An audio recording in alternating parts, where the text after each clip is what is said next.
last week in Tempe, right by ASU, if you're familiar with the Phoenix area, then you'll know that ASU, or Arizona State University, where I go to school, is located right in the middle of Tempe, Arizona, which is right next to Phoenix, Arizona, one of the biggest cities in the country. But anyways, last week there was a pretty bad police chase that ended with a pretty bad crash basically right on the ASU campus, right on one of the streets that passes right by the campus. So for the longest time, I couldn't really find any video footage of the accident happening because I really wanted to share it with you guys and make a video on it, but I couldn't find anything. And luckily, my friend happened to stumble across a video of it. So now I can make a video of it for you guys. But basically, this is a chase that started about an hour before. I think it started around 10 a.m. and the crash happened sometime after 11. And this guy didn't stop at a traffic light or something. It was some petty offense that he didn't want to get pulled over for. And by the way, this guy also has a criminal history. I was reading a news article. He has a criminal history. He has a history of trying to run from the cops, and he has a history of some really just stupid beliefs. Something about like how he thinks that if a cop tries to put him in handcuffs, he has the right to kill them or something like that. So thankfully, this guy is now going to be in jail because that's not very safe. So first off, before I get into any more detail on this, I'll just go ahead and play the crash for you guys because I'm sure that's why you clicked on the video. So here's a video, or here's a GIF of the crash happening, and I'll put some kind of music over it to make it more entertaining. Read the top, she next to it. No time to talk, I got neck to get. My life's good, no hate on it. Nights long, drug strong, blast off, I'm gone. Do right, done wrong. Devil on my left, like come on. Yes, do more fucking, I ain't never coming down. Defense up while I rain now. I am the wrong way game now. Rush take over, no pain now. Aim on point, insane style. All of you fuckers go lame trials. Nevertheless, I embody the best and I body the rest and became proud. Okay, I'm tough, my drops on drops. Chips on chips, my hits on hits. Racks on racks, my tracks on tracks. Proud of me and sex on sex. Drops on drops, my drops on drops. Chips on chips, my hits on hits. Racks on racks, my tracks on tracks. Proud of me and sex on sex. This crash, like I said, was the result of about a 1 hour or so long police chase that covered about 60 miles. I have a map right here that I'll go ahead and put on the screen. It basically started out near Buckeye, which is west of Phoenix, and the guy kind of trailed up towards I-10 and then drove into the city. The cops were chasing him the whole way. Then you see him come over towards Tempe. He gets off at Rural Road. The ASU Tempe campus is pretty much between Mill Avenue and Rural Road, which are about 3/4 of a mile apart. So it goes right through the east side of campus pretty much. It's the major cross street there. So he comes up north of the campus and drives down south through the campus, and pretty much right after he gets through campus is where this accident happened. So as you can see from the video, he's flying, probably doing 80, 85 miles an hour. I mean, absurdly fast speeds for a surface street with a good amount of traffic on it.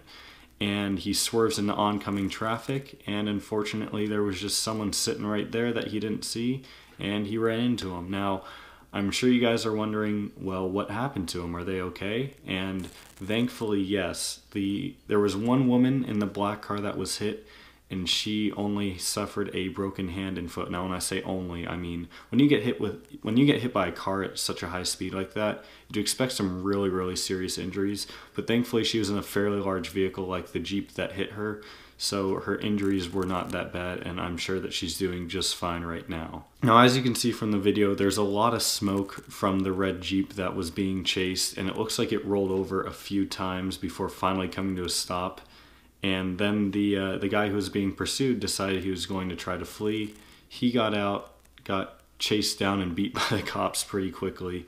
So thankfully they got him, and he looks like he was fine with no injuries. So that's just pretty amazing to me. One more thing to add to this whole mix is that if you look at where the red Jeep ended up, it ended up in front of like an office building right there. And that is actually the building where both my dad and one of my good friends work. And I remember because I saw on his Snapchat he was filming like these cop cars everywhere and smoke and debris everywhere all over the road, and I'm like, what the heck is going on, dude? And he's like, there was just this terrible crash right out in front of my building at work. And I'm like, holy crap. And I looked it up, and sure enough, just terrible police chase all over the news.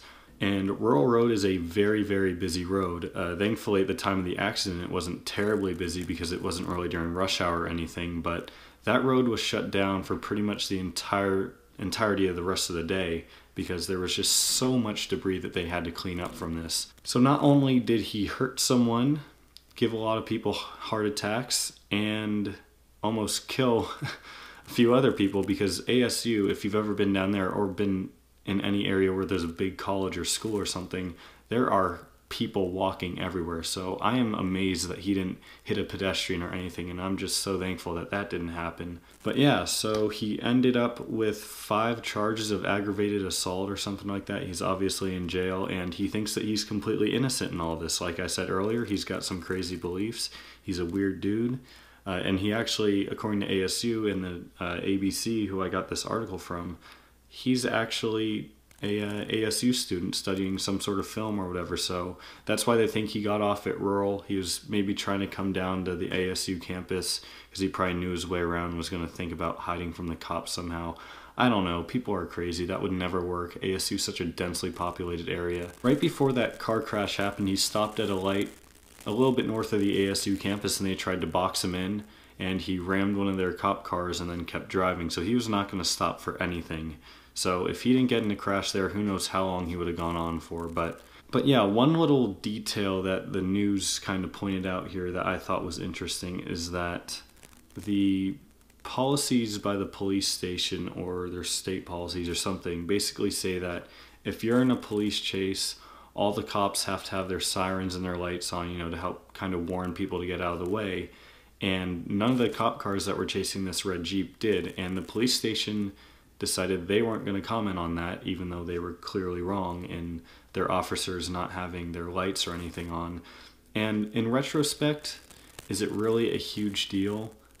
Probably not, because in that video footage, you can't really see how far back the cops were, but obviously they weren't like 10 or 20 feet behind them. They're probably at least 300-400 feet back, if not more. So I don't think them having lights and sirens on really could have prevented this crash, because people hear lights and sirens, they would have looked around, obviously they would have been confused for a second.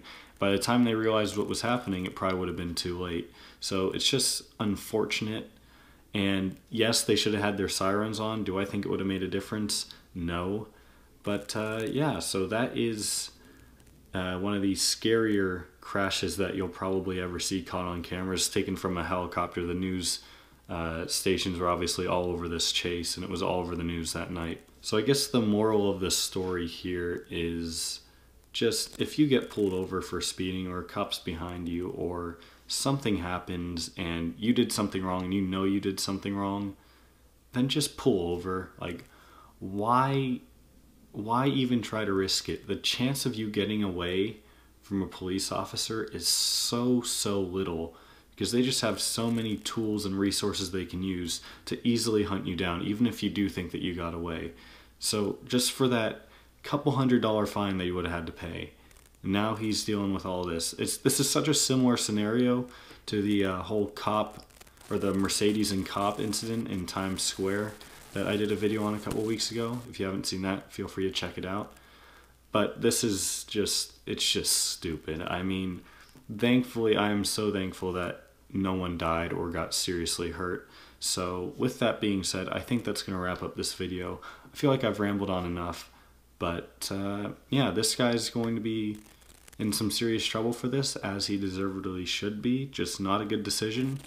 Just stupid. I mean, there's nothing else to say about this. I'm a little bit distracted right now because there's a video playing on the screen of the crash happening from different angles, so I'll try and see if I can find a way to download that video and put it on the screen for you guys. But that's going to wrap up this video. Thank you all so much for watching. I'll see you next time.